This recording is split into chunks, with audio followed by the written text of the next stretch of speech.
بد نظری سے بچنے کے لیے اپنی نظروں کو جھکا کے رکھیں اور ہر نماز کے بعد 7 دفعہ لا حول ولا قوت الا باللہ العلی العظیم پڑھا کریں۔ میں بیٹے کو اپنے 5ویں کلاس کے بعد حفظ کروانا چاہتی ہوں، بالکل اللہ نصیب کرے، بڑی اچھی بات ہے۔ اور بچوں کو حفظ کرایا بھی تب کریں جب وہ 5 جماعتیں پڑھ جائیں، کیونکہ ایک تو ان میں ادب آ جاتا ہے، بیٹھنے کا طریقہ آ جاتا ہے، پھر وہ جلدی حافظ بن جاتے ہیں۔ یہ جو آپ پہلے سے ان کو ڈال دیتے ہیں حافظوں کے بعد، اور حافظ بھی ہمارے دور کے جو ماشاءاللہ جلاد ہیں، جن کو دیکھ کے بچے کا پیشاب نکل جاتا ہے، حفظ کیا کرے گا؟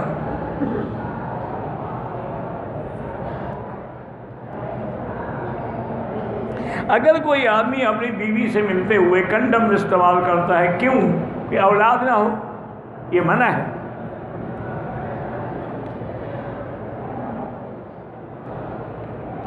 کافی عرصے سے نیند نہیں آتی ہے کہ دوائیاں کھا کھا کے، تو یہ سورۃ الکہف کی آیت ہے نا، وَضَرَبْنَا عَلَىٰ آذَانِهِمْ فِي الْكَهْفِ سِنِينَ عَدَدًا، یہ رات کو پڑھتے پڑھتے سو جاؤ، انشاءاللہ نیند آ جائے گی۔ فوت شدہ بندے کے لیے جو آپ طواف کرتے ہیں، میں دعا کہ یا اللہ اس کا ثواب فلاں کو عطا فرما۔